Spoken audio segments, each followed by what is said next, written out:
제가 16년 전에 개척을 했는데 그때 제가 수건 사업이 뭐였는지 아십니까? 강단을 높이는 겁니다. 저는 어디 가든지 강단이 일단은 밑에 있어서 저희 교회 오면 그래서 목사님들이 이제 단을 몇 개를 놔야 합니다.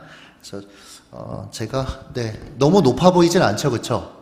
네, 좋습니다. 네, 제가 전라도 집회는 여러 군데를 해봤는데 여수는 처음 내려와 봤습니다.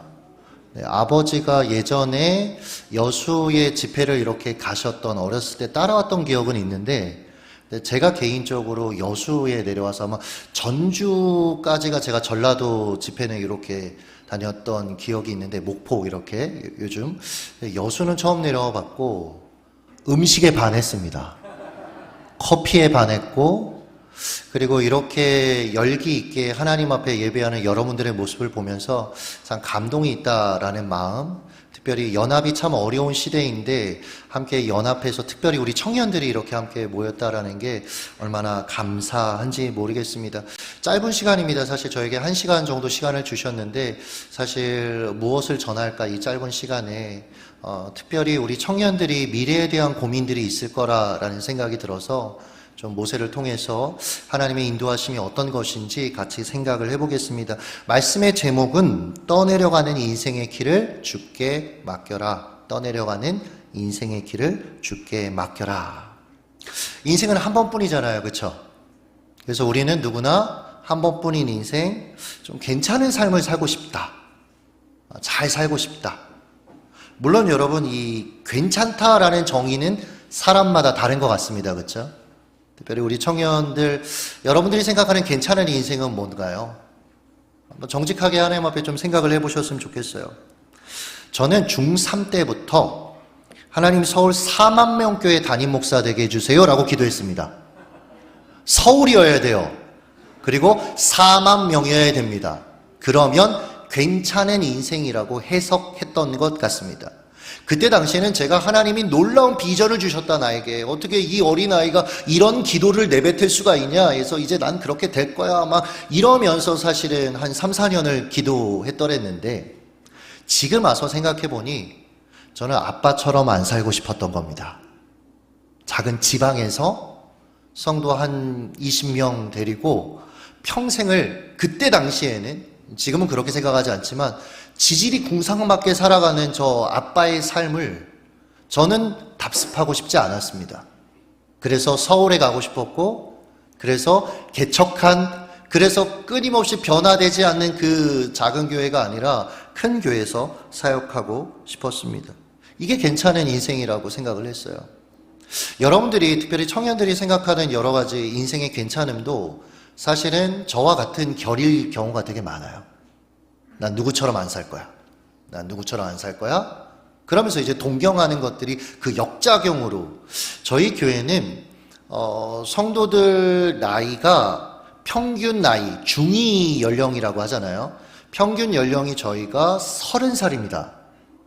굉장히 사실은 젊은 대부분이 이제 30대, 40대 그러니까 아이들 태어나면 1년에 한 15명 이상 이렇게 태어나는 사실은 굉장히 젊은 교회죠. 근데 제가 저희 이제 젊은 엄마 아빠들 보면 아빠들이 진짜 잘해요. 근데 이 친구들이 잘하는 이유가 뭐냐면 아빠처럼 안 살려고. 아빠가 너무 이제 가정을 안 돌봤고 엄마를 안 돌본 것에 대한 어떤 역작용으로 자기들이 하려고 하는데 제가 그럴 때마다 하는 얘기가 있어요. 그렇게 안 되려고 하면 언젠가 탈이 난다. 진짜 아내를 사랑하고 그리고 자녀들을 사랑하는 가운데 서로 요즘은 딱딱 반으로 나누더라고요. 일과 이후의 어떤 육아를. 그러면서 그것 때문에 또 싸우는 애들을 또 중재할 때도 있어요. 그렇게 공평의 원리로 부부가 서로를 대하면 안 된다. 좀 하나님 앞에서 좀 고민해 보면서 내가 조금 더 감당할 것. 왜냐면 이런 거 갖고 싸워요. 쓰레기 담당이 넌데 왜 분리수거를 며칠 동안 안 하냐 터지는 거예요 이게. 그러니까 그렇게 공평의 원리로 대하지 말자. 우리 신앙인이 희생의 원리로 서로 살아가는 사람들인데 조금 더 우리가 이 아멘이 어떤 아멘의 의미인지 잘 모르겠지만 다시 돌아와서 저는요 그래서 총신대 1학년 딱 들어갔을 때 자체 금지곡이 있었습니다. 주님 내가 여기 있사오니. 전 이 찬양이 너무 무서운 찬양이라고 생각을 했어요. 들어갔더니 막 신학생들은 이 곡 옛날에 이거 부르면 애들 죽습니다. 막 자기를 드려요. 막 올려드려요. 근데 저는 속으로 야 쟤들 미쳤다. 왜냐하면 주님 내가 여기 있사오니 여기까지는 좋아요. 서울 4만 명 교회. 근데 그 다음에 이게 없잖아요. 그냥 나를 보내서잖아요. 그러다 주님께서 들으시고 감동받으셔서 우리 아빠처럼 시골의 목사로 부르면 어떡해요? 낙도 선교 보내면 어떡해요? 저 아프리카로 보내면 어떡해요? 나는 서울 4만 명 교회 담임 목사가 돼야 되는데. 그래서 이거 안 불렀어요. 그러다가 어느 순간인가 이렇게 계속 안 부르면, 그러니까 제가 자존감이 그렇게 썩 괜찮은 아이가 아니었고, 물론 지금은 저는 주종감이라고 얘기를 하는 걸 더 선호해요. 그리스도 예수께서 날 구원하셨다. 여러분, 여담인데 오늘 뭐 설교 반이나 할지 모르겠어요. 이번 주 수요일 날 저희 교회에 제주도에서 이제 고모네 집에 놀러 온 중학생 남자애가 교회를 처음 나와봤대요. 그래서 무트로 잠깐 나왔다가 이제 고모가 데리고 나온 거예요. 그래서 예배도 같이 드리고 청소년 수련회도 하고. 근데 수요일 날 저희가 에베소서 강의를 했거든요. 1시간 반에서 2시간 정도. 에베소서 1장부터 6장까지 쭉 푼 거예요. 근데 얘가 그걸 다 듣고 나서 나오면서 뭐라고 했는 줄 아세요? 목사님, 저 예수님이 저를 구원하신 게 믿어져요. 목사인데 깜짝 놀랐어요.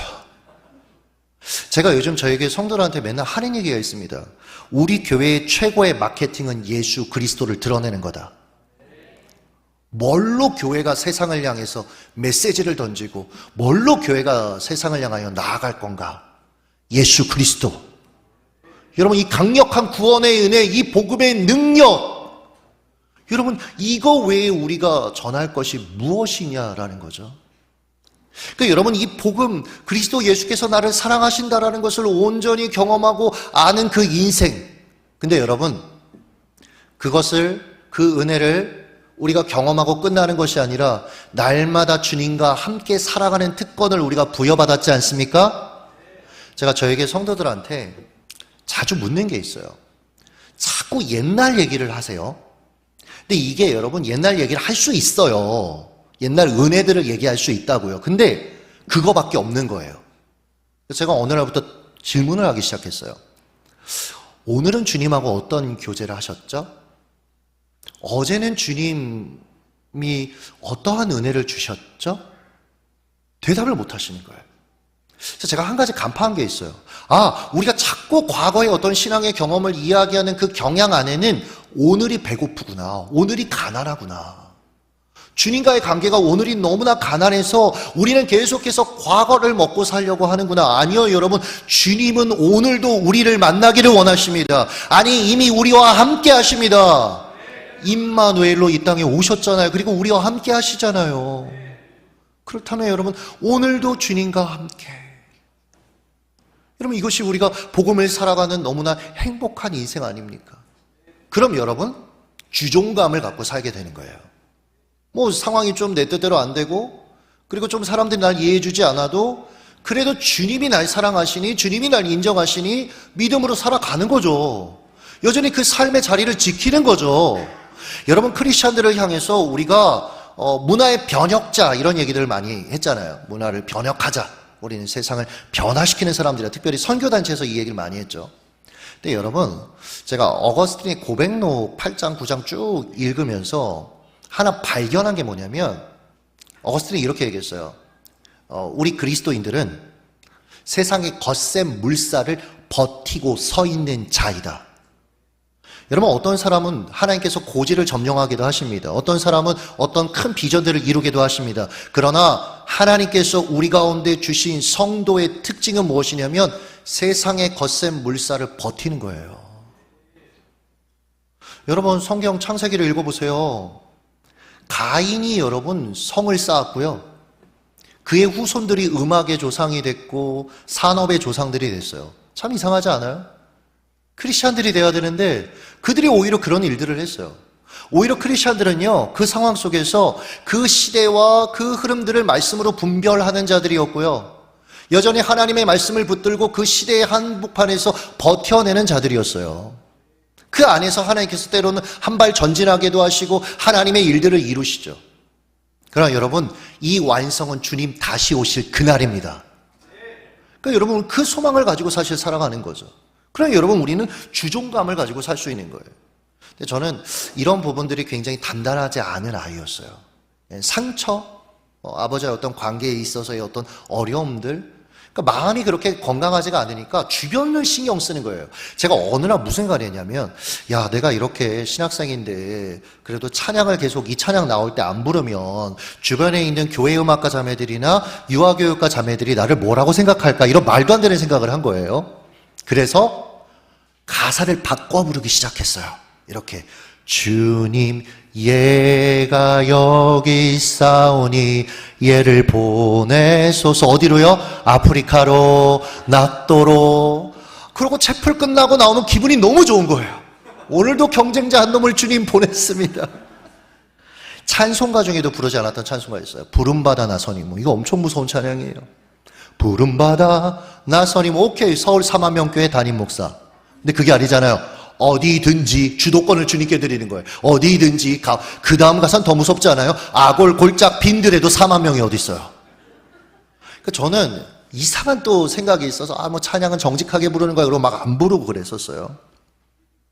당시 저는 하나님을 오해했던 거예요. 하나님 그런 분이 아닌데, 하나님은 제가 원하는 삶을 방해하는 분. 그러니까 하나님보다 내가 나를 더 행복하게 하는 삶을 더 잘 알고 있다고 착각했던 그런 아이였던 것 같아요.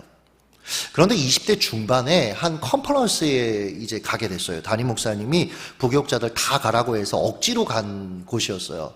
억지로 끌려온 사람들이 앞에 앉지는 않잖아요. 물론 여러분들이 얘기하는 게 아니라, 여러분들은 뒤에 앉고 싶어서 뒤에 앉은 게 아니라 앞에 오고 싶은데 꽉 차서 못 앉은 건데, 저는 일부러 맨 뒤에 가서 앉았어요.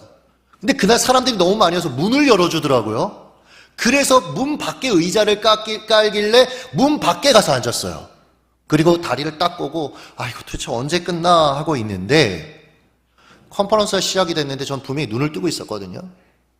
여러분, 우리의 신앙은 신비합니다. 신비주의로 흐르면 안 되겠지만 하나님의 세계에는 신비함이 있잖아요. 그렇죠? 저도 이런 걸 썩 좋아하는 사람은 아닌데 이게 경험이 되는 거예요. 눈을 뜨고 있는데 그림이 하나 보이는데, 환상이라고 그러죠. 맨 땅에 교회가 세워지고 교회가 주변으로 도시가 형성되면서 교회가 그 도시의 경제, 정치, 교육을 바꾸는 그림을 보여주는 거예요. 제가 직감했죠. 시골이다. 서울에 이런 맨 땅은 없다. 이게 싫다고 하면 두들겨 맞을 것 같고, 이거 잘못된 생각이죠. 그렇고 또 좋다고 하면 끌려갈 것 같으니까, 그게 싫으니까 이럴 때 어떻게 해야 될까요? 배우시면 안 돼요. 그때 당시에 저는 정신통일, 아무 생각도 안 하려고, 이게 왜냐면 한쪽으로 기울면 내 운명이 끝날 것 같아가지고 가만히. 근데 그날 5시까지 컨퍼런스가 있었는데 계속 보이는 거예요. 제가 점심도 안 먹었어요. 이거 자칫 잘못 생각하면 날아갈까 봐, 인생이. 그런데 이렇게 하면 생활이 안 되겠는 거예요. 그래서 제가 하나님께 꼼수를 썼어요. 꼼수예요. 하지 마세요, 여러분들. 뭐라고 기도했냐면, 하나님 오늘 처음 보여주셨잖아요. 제가 가서 좀 기도해보고 그 다음에 좀 하나님 좀 답변을 하면 안 되겠습니까? 근데 진짜 안 보이는 거예요. 가서 기도했을까요? 안 했죠. 서울 사마물교회 담임 목사가 돼야 되는데. 저는 계속 큰 교회로 갔어요. 그러다가 상당히 큰 교회였죠. 거기 부교육자 할 때 20대 중후반에, 그날 이제 교육자들이 너무 많으니까 이렇게 쫙 도열에 서 있단 말이에요. 수요기도회 때. 그래야지 내가 속한 함께하는 성도님들을 얼굴을 보고 악수하고 이럴 수 있는 시스템이니까. 그래서 찬양이 끝날 때까지 다 도열에 서 있어요, 밖에 교육자들은. 근데 제가 그때 막내였는데 그날따라 너무 찬양하는 데 들어가고 싶은 거예요. 그래서 제가 무슨 용기가 났는지 제일 선임 목사님, 이분이 현대자동차 노조 위원장 출신인데, 이분한테 가가지고 제가 목사님, 저 오늘 하루만 들어가서 찬양해도 돼요. 근데 이 양반이 그럴 뿐이 아닌데 막 인자한 표정으로 들어가서 찬양하라고. 제가 이거 눈치를 챘어야 됐거든요. 들어가래요. 그래서 또 순진한 마음에 들어가가지고 근데 갑자기 찬양이 나오는데 너무 감동이 되는 거예요. 내 사모하는 주님. 저도 모르게 손을 들고 막 찬양하는데 눈물이 막 나와요. 근데 익숙한 그 그림이 다시 보이는 거예요. 맨 땅에 교회가 세워지고 도시가 주변으로 형성되면서 교회가 그 도시를 변화시키는 그림. 근데요, 이미 은혜 받았잖아요. 이미 마음이 무장 해제됐잖아요. 그러니까 더 이상 버팅길 생각도 안 나더라고요. 주님, 제가 가겠습니다. 여러분, 물론 우리에게 주어진 환경, 주변의 사람들, 관계들 중요하죠. 근데 진짜 여러분 중요한 건 뭐냐면 내 안에 은혜가 있느냐예요. 진짜 문제는 뭔지 아세요? 메마른 내 심령이에요. 주님께서 우리에게 끊임없이 다가오시고 말씀하시건만 들을 끼가 없는, 여전히 내 생각에 함몰되어 살아가는, 자기의 생각과 자기의 시선으로 인생을 바라보며 자기의 힘으로 살아가는, 사실은 나에게 문제가 있다라는 거죠. 그때 제가 뭐 했는지 아십니까? 시골의 담임 목사 자리를 알아봤어요. 기독교 신문으로. 근데 문제는 뭐냐면 요즘은 시골 교회에도 뭐 이제 부교육자 한 7년 뭐 이런 자격이 있는 거예요. 그러니까 저는 못 가요. 계속 기도하고 있었어요. 주님, 저는 어디로 가야 합니까? 어디에 가서 주님, 저는 개척을 해야 됩니까? 근데 그때 당시에 30살 초반에 새벽 기도 딱 끝나고 나서 이제 기도하는데 말씀 전하고 나서 다시 익숙한 이 그림, 맨 땅에 교회가 세워지고 도시가 형성되면서 그러면서 가지 말았어야 됐어요. 얼마 전에 김천 애들 수련회를 갔다 왔거든요. 걔들 모습이 딱 떠오르는 거예요. 그래서요, 여러분, 저 경상도 사람이 아니에요. 저는 개척하고 경상도에 처음 내려가 봤고, 그래서 부산도 처음 가봤고 대구도 처음 가봤단 말이에요. 근데 주님이 김천을 보여주셔서, 여러분, 저는 그때까지 김천이란 도시를 몰랐어요. 김밥 천국 갈 때 김천을 알았는데 김천이란 도시가 있다는 걸 솔직히 몰랐어요. 그 수련회를 가면 안 됐어요. 근데 주님이 보여주셨어요. 거기라고. 그래서 제가 5월 달에 사임을 이제 담임 목사님께 말씀드렸어요. 중간에. 저 떠나야겠다고 하나님 보여주신 게 있어서 목사님 저 가야 되겠다고. 근데 큰 교회에서 원래 이렇게 하면 교육자를 잘 안 잡는데, 그리고 제가 심지어 통합 측에서 사역하고 있었어요. 합동죽 사람인데 거기에 이제 청소년들 한 1000명 이렇게 하는 사역들이 있어서 제가 그것과 연관이 돼서 그 사역을 했었기 때문에 거기에 있었는데, 근데 목사님이 그런 얘기를 2번을 붙잡으셨어요.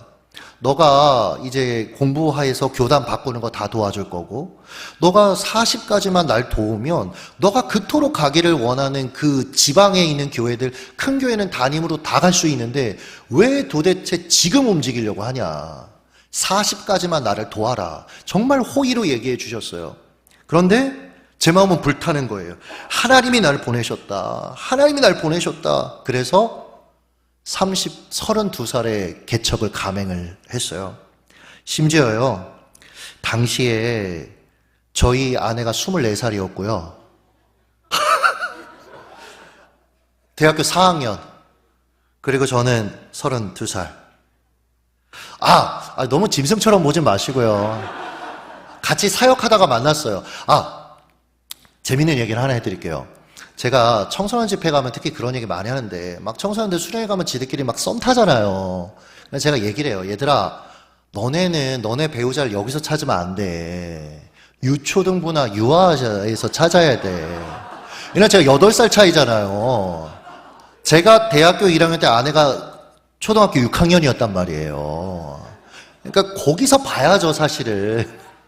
여담인데, 제가 한참 결혼하고 싶은데 좀 결혼이 좀 어긋나는, 그러니까 그 전에 오래 만났던 자매하고 좀 헤어지고 나서, 그러고 나니까 이제 저희 아내가 알기 때문에 제가 편하게 얘기하는 거예요. 왜냐면 그때 저희 아내랑 이렇게 될 줄 모르고 그 자매님하고 데이트할 때 저희 아내도 같이 끼고 막 이랬었거든요.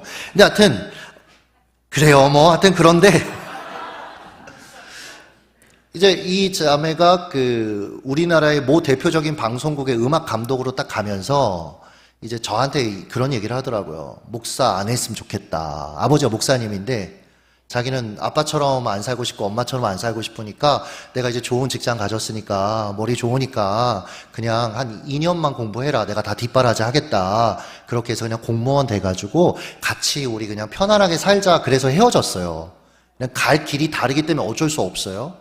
그러고 나서 제가 마음이 급해지는 거예요. 나는 결혼을 좀 빨리 하고 싶은데 이제 이미 늦었고 다 끝났고 이자매랑 할 줄 알았는데 그래서 막 하루 한 일주일에 한 2번씩 맞선을 보고 그랬어요. 근데 어느 날 너무 속이 상하는 게 계속 안 되는 거예요. 왜 맞선을 계속해서 많이 보면 왜 안 되는 줄 아세요? 요번에 나갔는데 이 사람이 괜찮아요. 기대가 생깁니다. 다음은 더 괜찮겠지? 그럼 다음으로 갑니다. 또 열심히 안 하고. 또 그 다음으로 갑니다. 이러다 망하는 거거든요. 그래서 제가, 어느 날 저를 위해 늘 결혼을 위해 기도하는 여집사님이 계셔서 그분한테 그런 얘기 했어요. 아, 집사님, 날 위해 기도하고 있는 거 맞냐고. 그랬더니 기도하고 있대요. 거짓말 하지 말라고. 그랬으면 내가 왜 이렇게 소개팅이 안 되냐. 그랬더니 이분이 이런 얘기를 하셨어요. 진짜로 이렇게 얘기하셨어요. 전사님, 제가 진짜 기도하고 있는데 하나님이 잘하고 있으니까 기다리래요. 근데 제가 그때 무슨 시덥지 않은 얘기냐. 기도 안 하니까 저런 식으로 얘기한다. 근데 아내를 딱 만났잖아요. 잘하고 있어야 됐어요. 20살하고 사귈 수는 없잖아요. 그래서 23살 정도 됐을 때 만나야 모르겠어요. 저는 근데 늘 이런 생각을 해요. 이 경험을 통해서도 내가 보기에 정지되어 있는 시간 같아요. 뻔한 시간 같고 변화가 없는 시간 같아요. 근데 하나님은 일하고 계십니다. 하나님은 저희 아내를 계속 살아게 하고 계셨어요. 하나님의 은혜를 경험하게 하고 계셨어요. 여러분도 마찬가지. 하나님은 하나님의 일들을 여러분에게 주실 그 은혜들을 잘하게 하시고 준비하게 하십니다. 그러나 여러분 잘 기다리는 게 믿음이더라고요. 신뢰함으로 서 있는 것도 믿음이더라고요. 결국 개척을 감행했습니다. 교회를 사임하고 아내하고 결혼했어요. 그러니까 저희 아내도 참 뭘 믿고 따라하는지 지금 생각하면 아찔해요. 저희 아내가 가끔 물어봐요. 여보 나중에 여보한테 딸이 있는데 딸이 없어요. 안타깝게도 다 아들이에요. 근데 딸이 있는데 그 딸이 당신 같은 상황에 있는 남자랑 결혼한다고 하면 당신 어떻게 할 건지 해서 뭐 화가 나는 거예요. 가만 안 놔두겠다. 근데 저희 아내 따라왔어요. 그렇게. 감사하게도 개척 자금이 당시에 2억 8천만 원 정도 있었어요. 그러니까 김천 가서 신혼집도 구하고 뭐 건물도 임대해서 이제 개척을 시작하면 되겠다 싶었는데 건물이 안 구해져요. 왠지 아세요? 내려가 봤더니 처음 내려갔어요. 그것도. 그러니까 지역에 대한 분석도 없었어요. 내려갔더니 김천 혁신도시라고요. 혁신도시 딱 삽을 파고 있는 거예요. 그러니까 제가 그때 가서 택시 2만 원 요금 내고 거기 가서 아 진짜 맨 땅이 있다. 몰랐던 거예요. 얼마나 무식해요. 그런데 그냥 하나님 따라왔더니 진짜 혁신도시 맨 땅이 있는 거예요. 언젠가 여기로 보내시겠구나. 근데 그때 당시에 문제가 있었어요. 뭐냐면 새로운 신도시가 만들어지니 구도심이 다 여기로 옮기려고 여기에 다 있는 거예요. 전세가 너무 많이 올라 있는 거예요. 집도 구할 수가 없고 이 돈 가지고는 안 되는 거예요. 그래서 어쩔 수 없이 아버지 교회에서 한 6개월을 대기를 해야 됐어요. 근데 어느 날인가 차를 운전하고 가는데 하나님께서 제게 물으셨어요. 통영아 2억 8천이냐 나냐. 본인들 얘기 아니라고 별로 이렇게 심각하게 안 됐죠. 저한테 이게 사느냐 죽느냐의 문제였거든요. 이 가지게 2억 8천이 이게 단데 2억 8천이냐 하나님이냐. 근데 또 우리가 모태신앙들은 배운 게 있잖아요. 그죠? ABC를 알아. 또 이게 문제예요. 그렇죠? 그래서 제가 하나님이죠 대답하고 집에 가가지고 아내한테 얘기했어요. 여보 개척의 문이 열릴 거다. 하나님이 오늘 날 테스트하셨는데 내가 이렇게 대답했잖아. 천만의 말씀이요. 하나님 우리의 중심을 아시는 하나님입니다. 그러니까 2억 8천의 마음이 기울어져 있는 걸 아시는 거예요. 그래서 어느 날 또 운전을 하고 가는데 하나님이 또 한 번 물으셨어요. 통영아 생각으로 2억 8천이냐 나냐. 대답을 못 하겠는 거예요. 근데 그때 어떤 말씀이 생각이 났냐면 이스라엘 백성들이 범죄했을 때 하나님이 모세한테 그러셨잖아요. 야 니네 가나안 땅 들어가. 내가 들여보내줄게. 근데 난 안 가. 이게 여러분 축복입니까 저주입니까? 저주죠. 저주죠. 약속의 땅에 하나님이 없는데 어떻게 약속의 땅이 됩니까? 여러분이 아무리 좋은 인생의 포지션을 여러분 가지고 살아도 거기에 하나님이 없으면 그럼 그게 어떻게 여러분에게 축복의 땅이 될 수 있겠습니까? 청년들, 제가요 이런 생각 되게 많이 해요. 그러니까 성령님의 역할 중에 하나가 뭐냐면 말씀을 생각나게 하시는 거잖아요. 그렇죠? 가르친 그 말씀을 생각나게 하신다. 그래서 저는 아침에 항상 기도하는 게 뭐냐면 오늘도 하나님 말씀이 생각나게 해주세요. 왜냐하면 우린 다 말씀으로 살고 싶어요. 근데 문제가 뭔지 아십니까? 그 순간에 말씀이 생각이 안 나는 거예요. 지금 누군가 제 뺨을 팍 때려요. 제가 어떻게 할 것 같습니까? 방어하면서 덤비려고 할 겁니다. 근데 그 순간 말씀이 생각나네요? 그럼 다른 쪽 뺨도 돌려대겠죠. 관건은 무엇이냐면, 믿음은 무엇이냐면 말씀이 생각나는 겁니다, 여러분. 그래서 여러분 좀 아침마다 출근할 때, 학교 갈 때 여러분 좀 이 기도는 꼭 하셨으면 좋겠어요. 오늘도 말씀이 생각나게 하여 주시옵소서. 그렇게 하고 하나님이죠 라고 고백을 했는데 제가 갑자기 막 서러움이 막 올라오는 거예요. 그래서 제가 차를 갓길에 대고 막 펑펑 울었어요. 왜 울었냐면 하나님, 내 동기들 그렇게 많은데 왜 나만 집요하게 이렇게 힘들게 하세요? 내가 원하는 거 다 안 되게 하시고 다 내려놓게 하시고 이제는 2억 8천 가지고 하나님 이러십니까? 막 울었어요. 그리고 나서 며칠 후에 아는 집사님한테 사기를 당했어요. 2억 8천만 원 고스란히. 변호사한테 알아보니까 제가 잘못한 것은 그분을 믿은 것밖에 없다. 근데 감쪽같이 당하셨기 때문에 이건 찾을 수 없다고 그러더라고요. 근데 재미있는 게 뭔지 아십니까? 그러고 나니까 김천 개척의 문이 열렸어요. 하나님은요, 우리가 철저히 하나님을 의지하는 사람으로 훈련시켜 가시더라고요. 왜요? 그게 가장 안전한 인생이니까. 그게 가장 강한 인생이니까. 이제 김천 개척 D-Day를 딱 앞두고 있는 어느 날, 한 번도 그런 생각, 제가 사기를 당했을 때도 그런 생각을 안 했는데, 딱 이제 가야 되는 것이 현실이 되고 나니까 문득 어떤 생각이 드냐면, 아무도 모르는, 제가 아는 사람이 단 한 명도 없었거든요. 아무도 모르는, 거기다 경상도라는, 제가 처음에 첫날 가서 아내 품에 안겨 울었어요. 왜냐면 일단 말이 너무 세요, 막 싸울 것 같아요, 그 밑에 집 아주머니가 저희 아내한테 뭘 설명하는 건데 저희 아내한테 막 뭐라고 하는지 막 뛰어 내려갔어요. 제가 막 깜짝 놀라서. 너무 낯설고 막 너무 힘들었는데, 근데 그 김천을 딱 내려가려고 마음을 먹고 나니까 어떤 생각이 드냐면, 내가 거기 가서 먹고나 살 수 있을까? 갑자기 진짜 이 생각이 드는 거예요. 근데 그 생각을 한 그날 오후에 전에 교회에서 같이 사역을 했던 교사였던 선생님이 전화가 오신 거예요. 목사님 잘 계시죠? 네, 못 있는다고 얘기할 수는 없잖아요. 저희가 지금 목사님 계신 곳 근처에 왔는데 잠깐만 만나고 가면 안 되냐고. 근데 싫더라고요. 난 지금 막 먹고 살 수 있을까 이 생각하는데 사람 보면서 막 웃고 싶지가 않은 거예요. 근데 이미 거의 다 왔대요. 또 집에는 들여보내기 싫어가지고 그 앞에 있는 칼국수 집에서 비 부슬부슬 오는데 거기서 이제 빨리 먹고 보내야지 이러고 있었어요.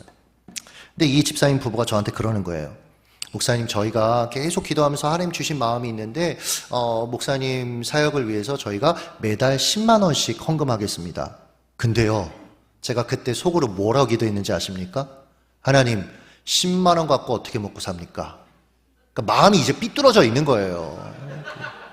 막 이제 안 좋은 마음으로 근데 이제 빨리 가세요 속으로 이렇게 생각하면서 먹고 있는데 갑자기 전화가 하나가 또 왔어요. 모르는 분인데, 본인이 제가 이제 저녁에 기도할 때 늘 은혜를 받았다는 분이라고 얘기를 하시면서 목사님, 언젠가 목사님의 사역을 하면 제가 좀 도와야 된다라는 마음이 있었고 소식을 들었고 그래서 수소문해서 전화했는데, 저는 맹인이에요. 저희 남편도 맹인이에요. 그런데 저희가 매달 20만 원씩 후원하겠습니다. 근데 제가 여기서 무너졌어요. 왜? 10만 원 더 많아서? 여러분, 10만 원이라 30만 원이라. 근데 제가 그때 하나님이 저를 어떻게 도전하시는 것처럼 느껴졌냐면, 야, 정통령, 나는 원하면 맹인을 통해서도 너를 먹일 수 있는 하나님이야. 할렐루야. 까마귀를 통해서도 먹이시는 그 하나님. 문제와 상황만 바라봤던, 제 한계만 바라봤던 시선에서 하나님으로 시선을 옮기게 하셨어요. 사랑하는 특별히 청년들, 자신에게 산이 얼마나 큰지 말하기를 좀 그치셨으면 좋겠어요. 이제 그 산에게 여러분의 하나님이 얼마나 크신지를 선포하시길 예수님의 이름으로 축복합니다. 이제 그만 문제에 먹이 주지 마세요. 두려움에 먹이 주지 마세요. 압박감에 먹이 주지 마세요. 오직 믿음의 먹이를 주는 거예요. 그러면 두려움이 굶어 죽는 겁니다. 압박감이 힘을 잃게 될 것입니다. 우리가요, 믿음이 있다라고 얘기하는데 실상은 두 가지 믿음이 있더라고요.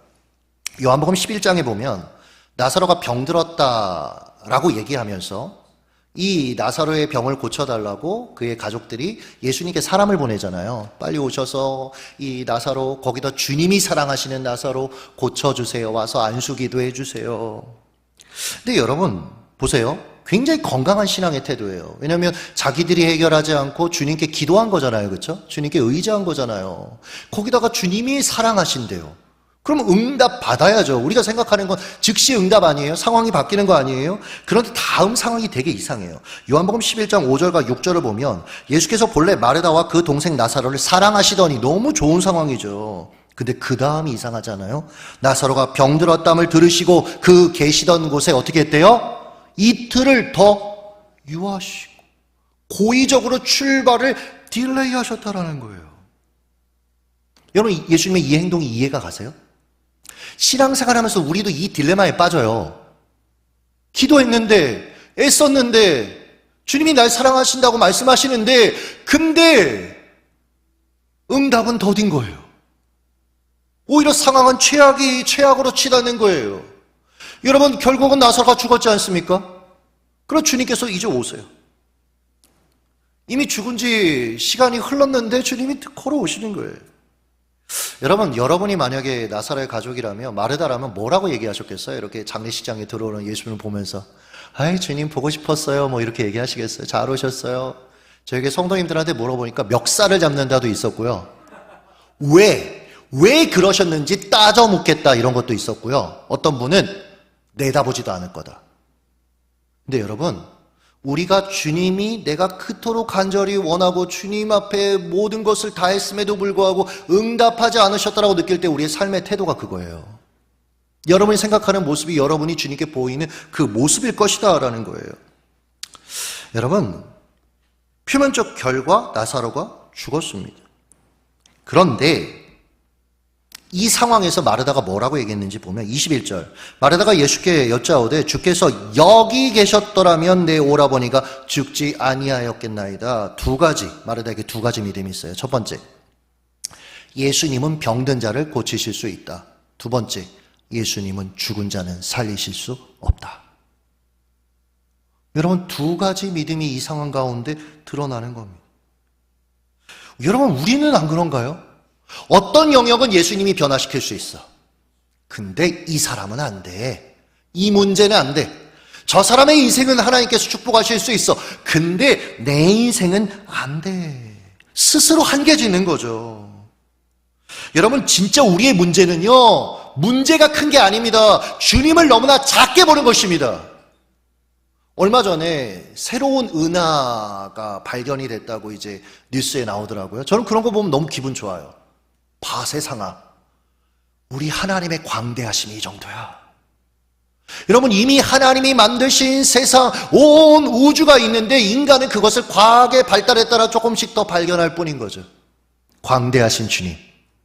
근데 여러분, 그분을 내 문제보다도 못하게, 내 세계보다도 못하게 나 취급하면서 여러분, 우리가 신앙생활을 한다면 그게 얼마나 안타깝냐라는 거예요. 제가 그랬던 거예요. 주님이 사기당함, 그 결과 마주한 재정적인 문제는 해결해 주실 수 없을 거다. 하나님 아니라는 겁니다. 마태복음 6장 8절, 구하기 전에 너에게 있어야 할 것을 하나님 아버지께서 아시느니라. 할렐루야.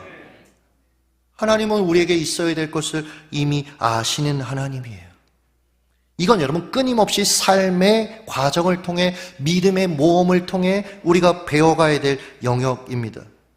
과거에 저는 이런 과정을 통해서 제가 하나님을 믿어드리는 게 믿음이라고 생각을 했다가 그게 아니라는 걸 알게 됐어요. 하나님이 나를 믿어주신 결과로 하나님 앞에 믿음을 내보일 수 있을 뿐입니다. 제가 하나님이면 저 같은 놈 안 써요. 끊임없이 의심하고, 끊임없이 두려워하고, 끊임없이 인간적인 방법 찾고. 근데 포기하지 않으시잖아요. 또 믿어주세요. 여러분 너무 당황스럽지 않아요? 저 요즘 아가서 강의를 교회에서 이제 시작을 했는데 저는 아가서를 읽으면서 이해가 안 되는 거예요. 이렇게까지 사랑한다고? 이 정도면 버릴 만한데 이렇게까지 집착한다고? 여러분, 우리의 신앙이 여기 있는 건 내가 하나님을 믿어드리기 때문이 아닙니다. 오히려 하나님이 나를 믿어주시는 거예요. 하나님이 내게 은혜를 주시는 거예요. 그 가운데 믿음이 생기고 믿음을 발휘할 뿐이죠. 자, 하나님의 은혜로 제가 김천에 내려갔습니다. 근데 그 당시에 제가 할 수 있는 게 아무것도 없어요. 제가 개척하면 성도들이 몰려올 줄 알았어요. 막 입에서 불이 나가서 막 다 회개하고. 근데 일단은 회개할 성도가 없어요. 늘 아내와 저밖에 없는 거예요. 막막했습니다. 그때 읽었던 본문이 오늘 여러분과 아까 읽었던 그 출애굽기 말씀이에요. 2절에 보시면 그 여자가 임신하여 아들을 낳으니 그가 잘생긴 것을 보고 석 달 동안 숨겼다.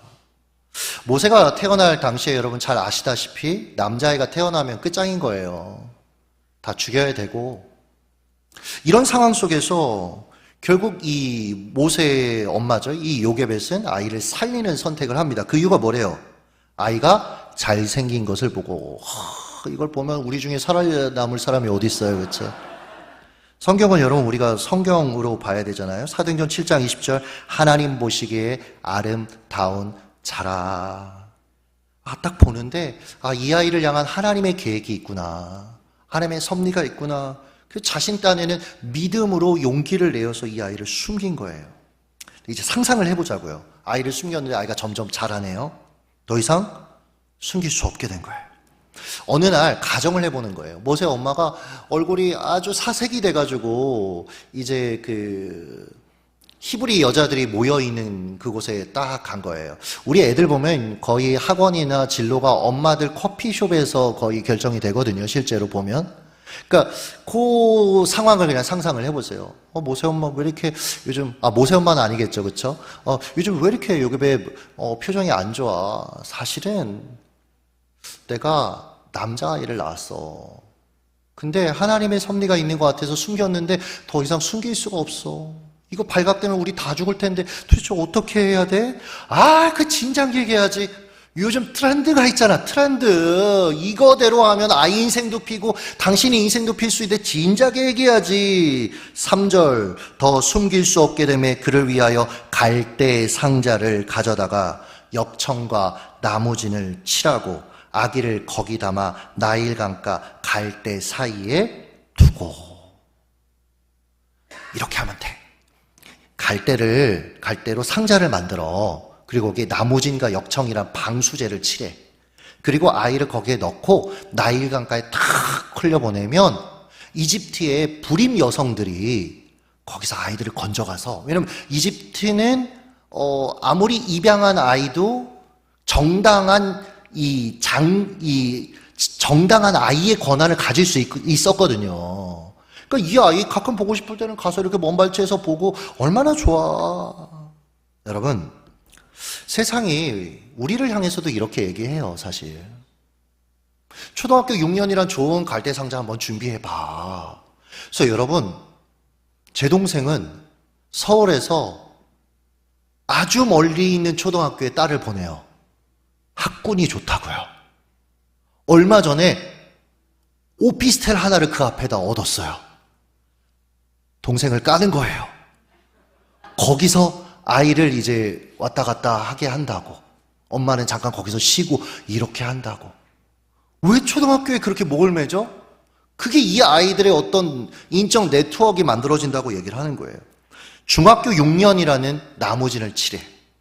명문대학이라는 역청을 칠해.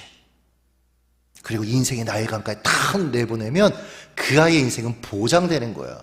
이게 여러분, 여러분들이 듣고 있는 세상의 방법론 아닙니까? 그런데 여러분, 문제가 뭔지 아세요? 4절입니다. 그의 누이가 어떻게 되는지를 알려고 멀리 섰던. 제가 이 대목을 읽다가 펑펑 울었어요. 저도요, 하나님 앞에서 목회하려고 목회 경험이라는 갈대상자 준비했습니다. 성공 경험이라는 나무진도 칠했어요. 하나님의 말씀을 잘 연구함이라는 역청도 칠했습니다. 그런데 막상 개척이라는 나일 강가에 그 갈대상자를 탁 떠내려 보내고 나니까 제가 할 수 있는 게 아무것도 없는 거예요. 먼발치에 서서 그 갈대상자가 제발 좋은 어떤 여자에게 가기를 바라는 거, 우리식으로 얘기하면 기도하는 거 외에는 내가 통제하고 내가 어떻게 할 수 있는 게 아무것도 없는 거예요. 그래서 제가 펑펑 울었어요. 주님, 접니다. 다 할 수 있을 줄 알았는데 아무것도 할 수 있는 게 없습니다. 그러면서 고백했어요. 저는 한계를 가진 존재입니다. 저는 결과를 어떻게 할 수 없는 존재입니다. 반면에 하나님은요, 그 갈대상자가 누구에게 갔죠? 바로의 딸에게 갑니다. 6절, 그가 그를 불쌍히 여겨 이르되. 할렐루야. 여러분, 바로의 공주에게 발각되면 여러분, 바로가 남자아이 태어나면 죽이라고 했는데 죽는 게 상식이죠. 근데 우리 하나님은 얼마나 재밌는 분입니까? 오히려 그녀의 마음을 바꾸셔서, 사람은 내가 설득하려고 하면 안 돼요.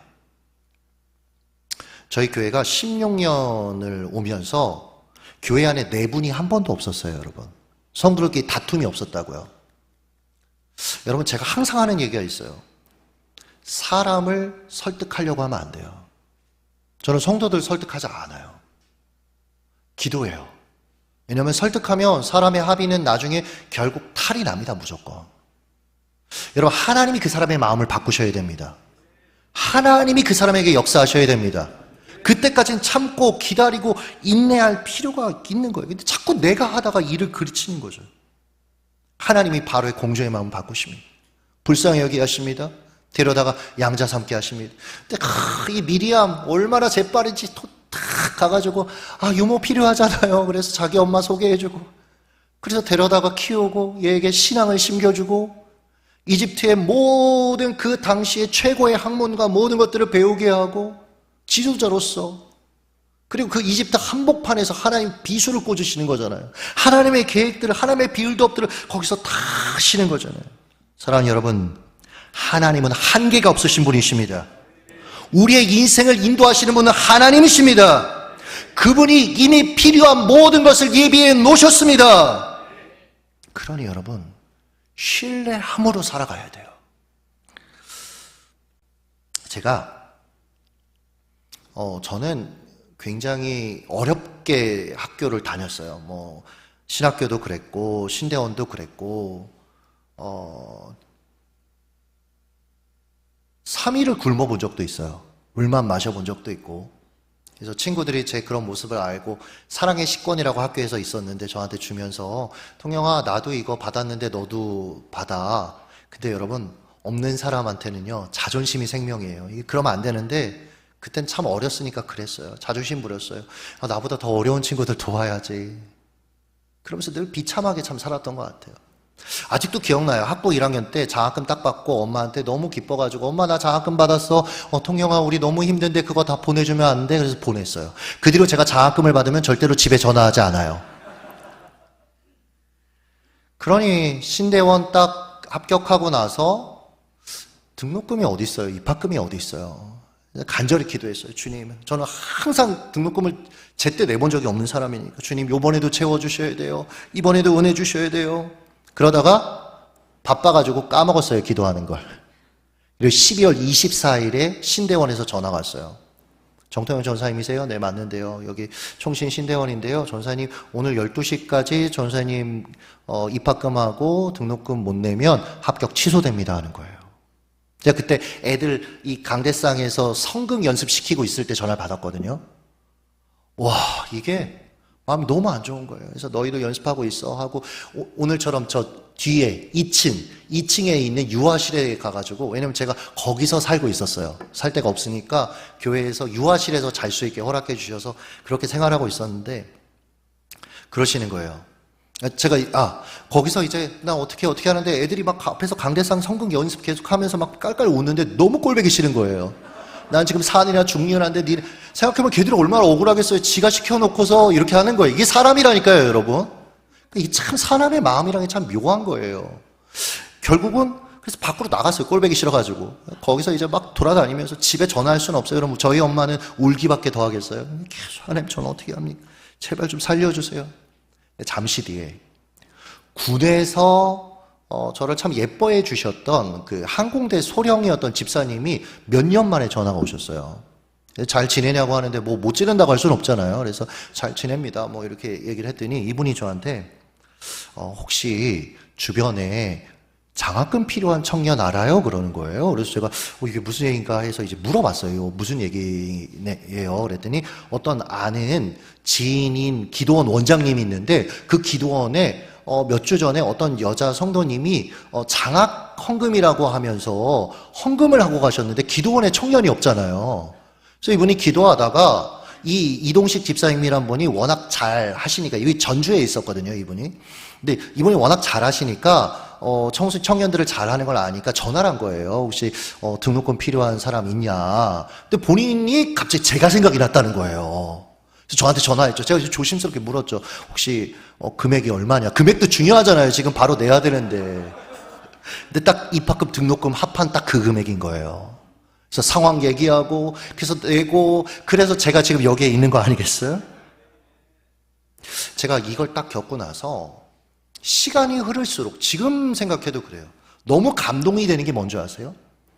하나님이 나와 같은 사람 하나의 등록금을 주시려고, 목사 만드시려고, 내 인생을 향한 하나님의 계획을 이루시려고 정말 오래전부터 빌드업을 하신 거예요. 그 집사님 만나게 하셨고, 그 집사님은 그 기도원 원장님과 관계하게 하셨고, 그 여집사님은 또 거기에 헌금하게 하셨고, 또 이 기도원 원장님은 또 여기에 전화하게 하셨고. 여러분, 하나님은요, 이런 거 있잖아요. 자매들 아이를 낳으면 그냥 아무 준비 안 하십니까? 낳기 전에 이미 필요한 거 다 준비하시잖아요. 그죠? 하물며 하나님이 우리를 이 땅에 보내실 때, 하나님의 일들을 감당하게 하실 때 필요한 것을 예비하지 않으셨겠습니까? 그러니까 그 든든함 가운데 우리가 살아가야 된다라는 거죠. 말씀을 맺도록 하겠습니다. 여러분, 이 갈대 상자, 히브리어 아크잖아요, 아크. 근데 이게 여러분 딱 성경에서 한 군데 더 쓰였다라는 거 아마 아실 거예요. 노아의 방주, 이게 아크예요. 방향키가 없는 배. 너무 절묘하지 않아요? 여러분, 우리는 내 인생에 키가 있었으면 좋겠고, 내가 그 인생의 키를 움직이면서 내 인생을 내가 괜찮다고 생각하는 대로 인도하기를 원하지만, 여러분, 인생은 그런 게 아닙니다. 인생의 키는 없어요. 하나님이 인도하십니다. 우리가 할 것은 그분을 신뢰함으로 따라가는 거예요.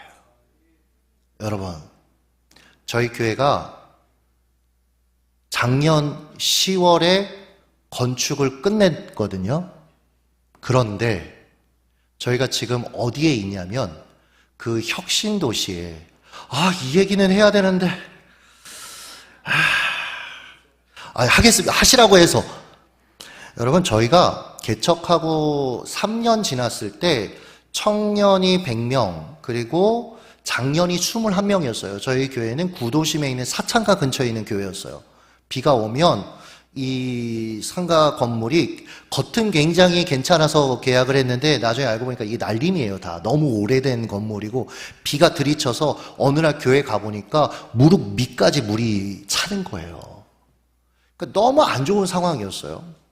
그때 제가 전에 있었던 교회에서 알던 한 집사님이 자산이 한 1,000억 정도 되는 자산가인데, 이분이 되게 고마운 분이에요. 저한테. 저 사기당한 거 알고 그래도 처음에 보증금 한 2천만 원 정도 헌금해 주시고 악기도 세팅해 주시고 그래서 늘 잘 지냈는데, 이분이 어느 날 저한테 오시더니 혁신도시의 마지막 남은, 그 맨땅의 마지막 남은 종교부지를 본인이 샀다는 거예요. 왜냐면 우리는 거기 자체를 갈 엄두를 못 내요. 작년 21명이었다니까. 청년 100명 얘들은 먹기만 해요. 되지 않아요, 이게. 근데 그 비싼 종교부지를 샀다는 거예요. 760평. 공원 한복판에 있어요. 이 공원이 그냥 저희가 현재 가용할 수 있는 벌써 답을 얘기해버렸네. 가용할 수 있는 이 공원이 3,000평이 넘어요, 여러분.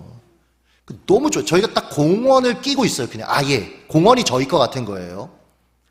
근데 여기를 이분이 샀다는 거예요. 그러면서 저에게 헌물하겠다는 거예요. 할 필요가 없는 게요. 더 들어보세요. 한국말을 끝까지 들어야 돼요. 저희도 너무 좋았죠. 가가지고 막 예배 드리고 막 삽하고 거기다가 감사 캡슐 우리가 언젠가 여기다 교회 지으면 이거 파가지고 하나님 앞에 예배할 때 일자 막 하고 막 찬양하고 기도하고 청년들한테 왜 가서 기도 안 하냐 막 핍박해서 또 가서 기도하고.